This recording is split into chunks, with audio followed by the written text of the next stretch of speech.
Hello, friends and listeners.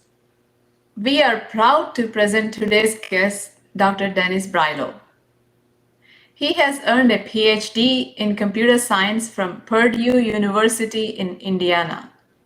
He has been a professor of computer science at Marquette University for over 15 years.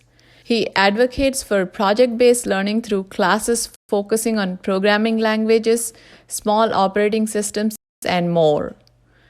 His research focuses on building efficient tools for software engineers working with embedded and real time systems.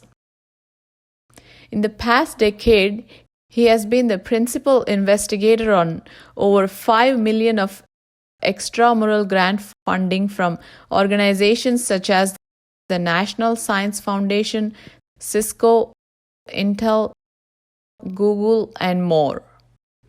He has also worked with many other industry professionals to publish papers on various topics, including cybersecurity, operating systems, multi-tracking programming competitions, and embedded systems. Oftentimes, talking about these subjects in the context of K-12 or college-level education as well. Dr. Brylow is very involved with Wisconsin K-12 CS education, and he's also contributed to the K-12 Wisconsin standards. To learn a lot more about that part of your life as well, Dr. Brylow. Dr. Brylow, welcome. We are very excited to have you on our show. Let's talk computer science.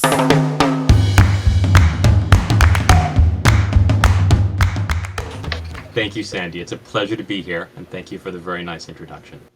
So, about your work, like how did you get to this point where you are today?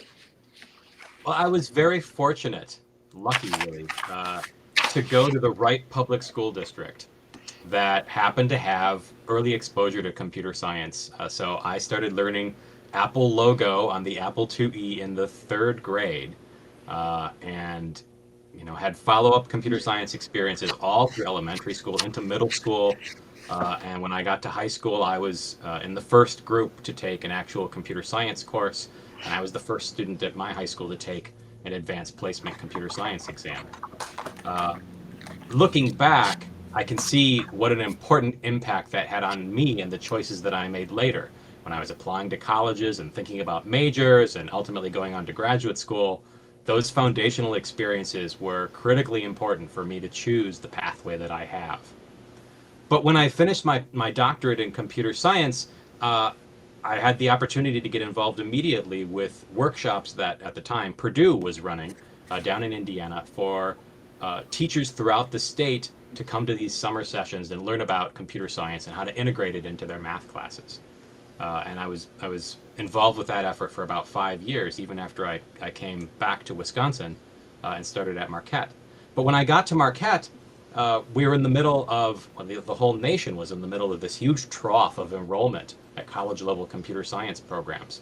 There were years where we would graduate only a dozen computer science majors from Marquette University, far, far less than even local companies in Wisconsin were asking for. Our graduates were in huge demand, but for some reason, there just wasn't enough students coming into our college or most universities in the US that were interested in computing fields. And at some point I realized, oh, well, why aren't they getting excited about this in high school? And when I started to look around the neighborhood around Wisconsin, realized that the number of schools that were offering computer science had actually dropped precipitously in Wisconsin in the decade that I had been away for college and graduate school. And it was still dropping. And I thought, oh, well, this is a huge problem, right? If students aren't having any exposure to computer science like I did in elementary school and middle school, and especially in high school, then it's not going to be in the box that they check when they're applying to college. If I had $1 for every Marquette student that came to me as a junior or a senior, in the last 2 years of their degree and said, hey, I just took a computer science course. It was fantastic. I loved it. Can I switch majors to computer science and still graduate on time? Well, no, it's a 4-year degree program. It's very, very hard to compress it like that. And again, the problem was that they'd never heard of it. They'd never seen it as an option. They'd had no exposure. They weren't lucky like me. And so I set out to try to use Marquette's reach to increase the number of teachers that were offering computer science classes in the state, and uncovered a lot of really complicated problems that got us to where we were. And while I'm really optimistic now that we've had, 15 years to work on the problem, there's still a lot of intractable problems around computer science education and getting access to computer science for students in grades kindergarten through 12th grade. But I remain convinced that that's a really important part of the piece, a really important piece of the puzzle for us to work our way out of this current situation where there aren't enough computing students coming out of our universities. Yeah, so which high school did you go? I actually went to Greendale High School on the south side of Milwaukee. Go Panthers. And had just a phenomenal computer science teacher. He also taught math, but Mr. Engebretson taught me things in that computer science class that I still use as example problems today when I teach computer science.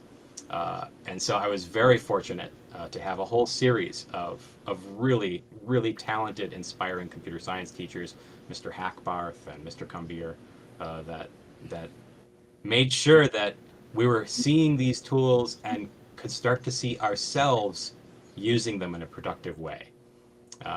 And it's hard to overstate just how important it is to have a teacher say to you in third grade or fifth grade or eighth grade, you're pretty good at that.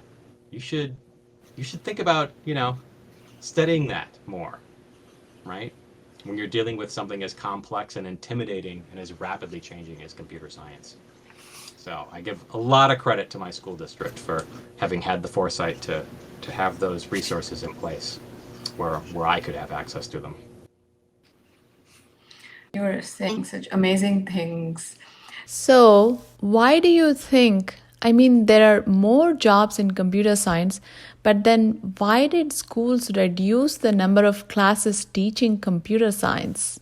Oh boy, yeah, that was the question I really started asking myself 15 years ago. How could this be, right? The demand Right. Yeah, I have one theory, but yeah, I want to understand. Yeah, I mean, there's lots of theories. I'll tell you what I found when I started looking in Wisconsin. Um, there had been a large-scale shift in public education towards testing of students, and to be blunt, computer science wasn't on the menu, right? That wasn't one of the standardized tests that students were going to be asked about. And so, as attention of school districts turned towards the subjects that had to be tested, it squeezed out a lot of other electives, and computer science was among those. Another important problem, at least in Wisconsin, but also in a lot of other states, was that there was no real mechanism for the system to produce new computer science teachers. So almost all the computer science teachers I had were teachers who earned their license in some other subject, often math, but sometimes business or one of the sciences, sometimes social studies. But they had picked up computer science as another subject that they could teach. So when I really started to dig into this in Wisconsin, I discovered that, first of all, most of our universities that graduate teachers, right, education majors, did not have computer science education as one of the choices. And there's a whole bunch of complex reasons having to do with state policy and state standards documents and the mechanisms for teacher licensing, why those programs actually became hard for colleges and universities to maintain. And so those programs were hard to find. Where those programs existed, there were no students who were enrolling in those programs. And to a large extent, that has to do with the economics of the demand in computer science. If you're a college student who's taking courses in computer science and courses in education, then you stand to make triple the salary if you choose to go into computer science as a profession than if you choose to go into teaching as a profession. And so the economics of it just don't work out. We get the occasional unicorn that goes through the system that is so passionate about teaching computer science that they will ignore the bags of money and go into teaching computer science as a field. But we've produced 5 of those teachers in the past 5 years in the entire state of Wisconsin from all of our universities, right? It's round off error, right? That is not enough to power computer science programs at the 600 plus high schools throughout the state, right? And so there's basically no supply of freshly minted computer science teachers coming out of our 4-year colleges and universities to supply the demand of school districts that want to have a computer science teacher, right? So my focus in the past 10 years has been on training existing teachers in other areas how to add computer science into what they're qualified to teach. Because if we can get folks that are already passionate about education, who already know their context, know their students, and who understand from the grassroots level that if they are not the ones who are learning how to provide this access to computer science to their students, that it's not going to happen, and their students will simply not have those on-ramps into the field. Those are the folks that are really able to change things on the ground in many cases. So as a result, we've really been focused on teacher professional development programs for in-service teachers whose primary license is in some other subject, but who want to add computer science into the mix. And then the third major problem is school districts didn't know what they didn't know. Right up until just a few years ago, I would talk with building administrators, folks at the district level, who would say things like, oh, well, we have this whole room full of computers. We have a computer lab. We have a business teacher that teaches courses in, keyboarding and how to use Microsoft apps and how to use Yeah. right? Yeah, how to use PowerPoint. So look, we have computer science, right? And if we were talking about producing more automotive engineers, right? If we were trying to train students to design more internal combustion engines, you would never expect a high school principal to tell you, oh, well, we have driver's ed, right? We teach students how to operate cars. That's the same thing as building cars, right? Or, oh, we have shop classes. We teach students how to change the oil in a car, right? That's the same as designing an internal. You would never see that kind of confusion in a school district. But with computer science, throughout much of the last decade even, those things are all still like bunched up together in people's heads, right? The existence of technology in the classroom, teaching students digital literacy versus actually teaching students computer science, where building new systems and software with the computer is the subject of study. So all those problems, I think, working together led us to the really unfortunate place we were around 2010, where we could count less than 35 advanced placement computer science teachers in the entire state of Wisconsin who are actively teaching that course. And again, there's more than 600 high schools in the state, right? It's just not okay, right? And of course, when you look at where those schools are, was almost exclusively in the affluent, mostly white suburban school districts around Milwaukee and Madison, not in any of the urban school districts, not in any of the small towns, not in the rural parts of the state, right? And so you had this huge inequity issue that even where there was computer science, it was a very, very narrow swath of students, basically students who look like me, who happened to be white suburban students in the right place at the right time were getting access to computer science. And that's just not going to cut it in the long term. Yep. Yeah. This is, I mean, I don't know where to start I on forget what this. the question was, Sandy. Did I answer your question? Making computer science as a required course plus required in testing is the solution. So when you said like 5 teachers in the last 5 years, is it literally last 5 years, like from 2016 to 2021? Yeah. Oh my God. Yeah. Right. So I mean, even those are practically a clerical error, right? The answer is we're not producing new computer science teachers through that mechanism. They're not graduating from college as computer science teachers. And maybe that's not even a good route for us to invest in, because again, we could build those programs all over the place and students still probably wouldn't mostly choose to major in computer science education. Right, because I mean, unless we make computer science teachers' salaries equivalent to the salaries in the corporate IT world, and me coming from the IT world, we don't even need a computer science degree. I Right. mean, Yeah. it'll help them to get promotions and all, like for like, but if they are strong in computer science, they'll still make as much or little over a teacher's salary Yeah. too. So as long as anybody who can spell computer, even with a few typos, can land, a $60,000 a year starting salary. Right, as long as they're willing to learn, right. Yeah. Right. And so we really have to focus on providing that information to our existing educators. Right? But even then, we have a statewide shortage of math teachers, right? So it's So, can you please talk to me about what are the different ways can someone teach computer science in schools? Like, what are the requirements so each in the state state has of its own Wisconsin? different set of requirements. In Wisconsin, we're fortunate to have an actual license for computer science on the books. We were one of only two states to have that, even 20 years ago. And so, on paper, to be a highly qualified computer science teacher, to teach advanced placement level computer science, or really any high school level computer science, beyond basic introductory digital literacy type courses, you should have this computer science license. And as I said, we're not producing those straight out of colleges. So almost all teachers who are doing this either earned it back in the day when a lot of folks were grandfathered in under the system, or have added the license as a second license area. And the most common route for doing that is for teachers to uh, teach themselves enough or participate in enough professional development and training that they can pass what's called a praxis exam in computer science.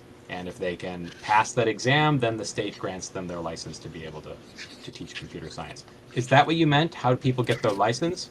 Yes, so they need to be an educator to begin with. They need to have some education degree, Right.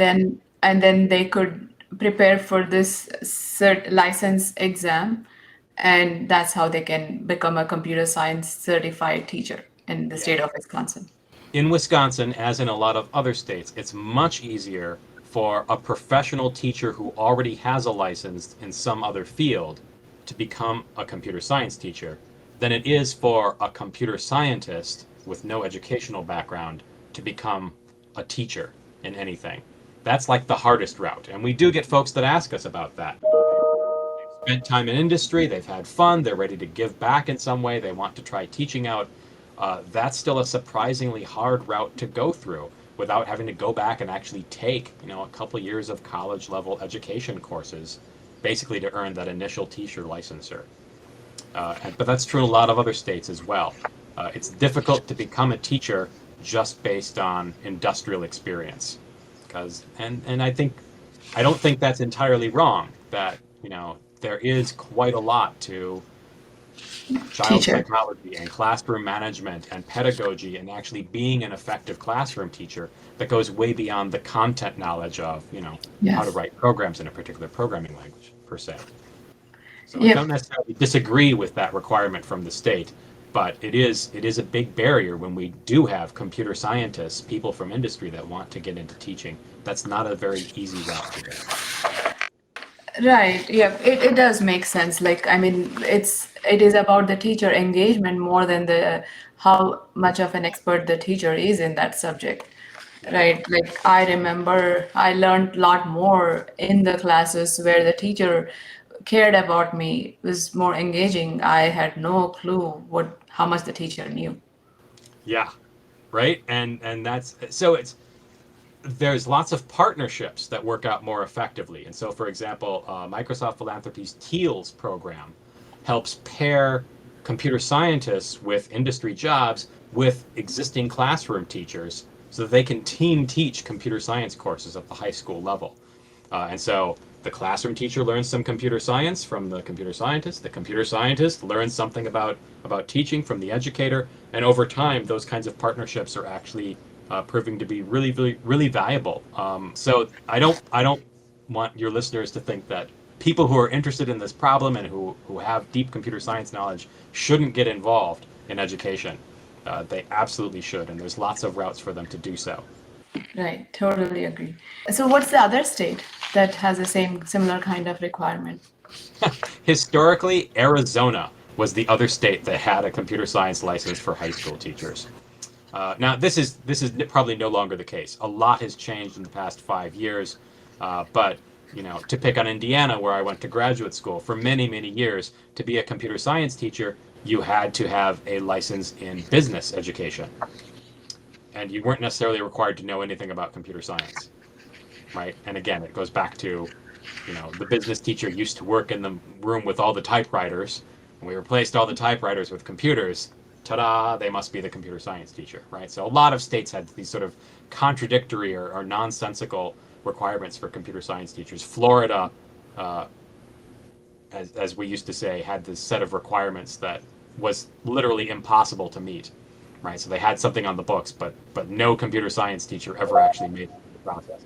Many of those states have now fixed those processes and are making a lot of progress towards licensing of teachers and having more sensible recommendations and requirements for certifying teachers and making sure that qualified folks are in the computer science classroom.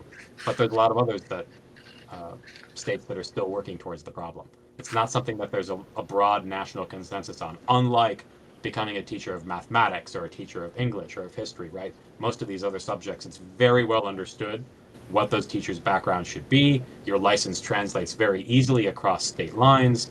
But computer science isn't really there yet as a field because we're the new kid on the block, and it's just not well understood yet what that all look like. Yeah.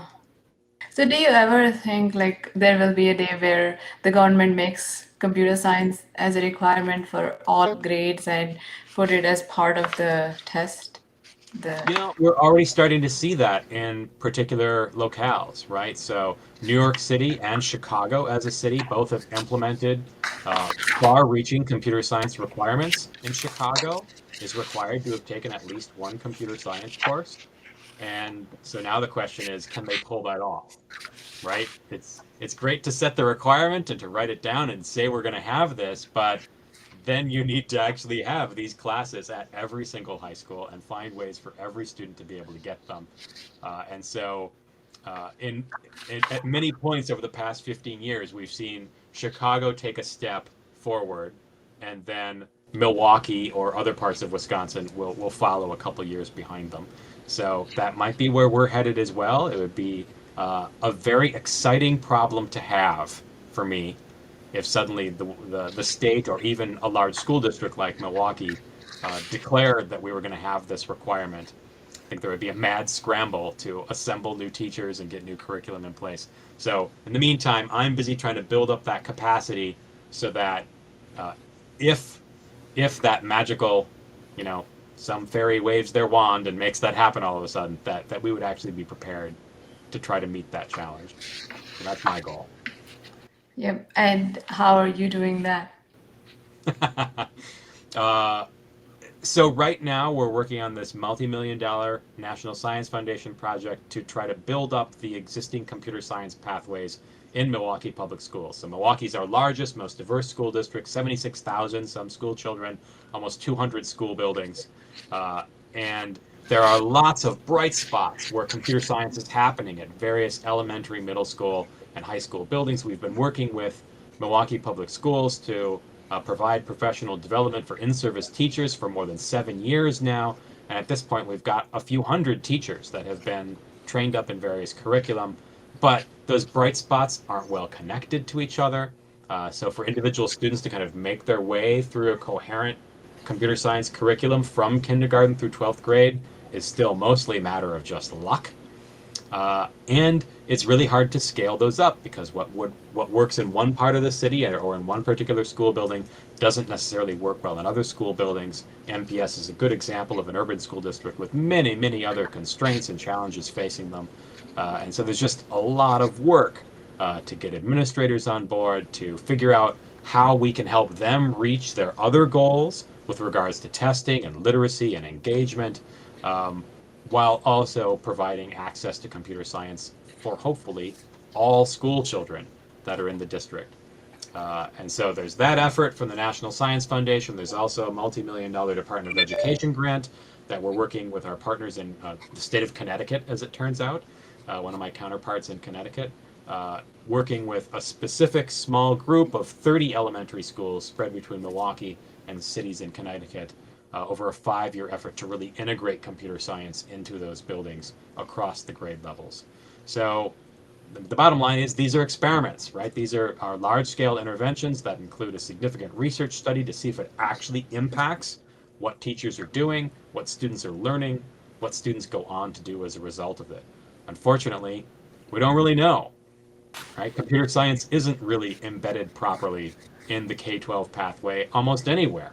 And so it's really hard to know what are the right choices to make in order to meet all of the other constraints that a school building has while still providing rigorous, relevant computer science instruction for every child in the district.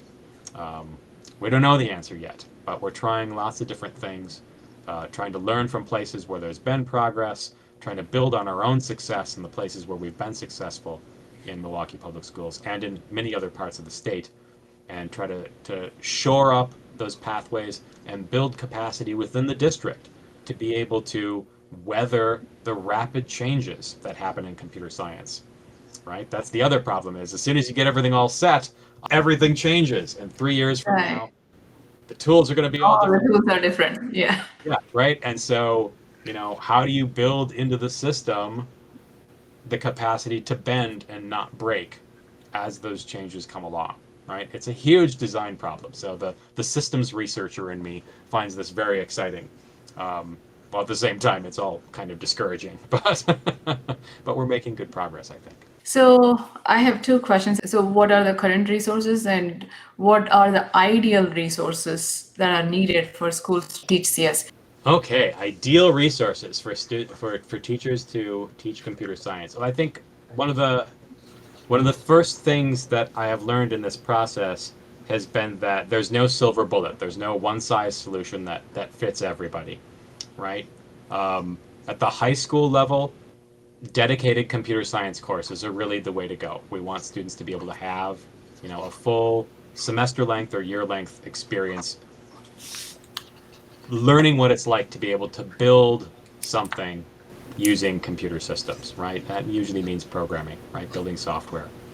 At the middle grades and the elementary school grades, in many cases, there isn't room for that, and you don't have, dedicated classes in the same way. And so it's really a very different challenge there. You have to be able to integrate computer science into the existing classroom activities, which means it needs to meld much more smoothly with the curriculum and standards and testing and learning outcomes already associated with things like mathematics and language arts and science and social studies. And so that integration piece is really challenging because that depends a lot upon context, again, on an individual building and individual classroom teachers and their comfort level and where their students are at.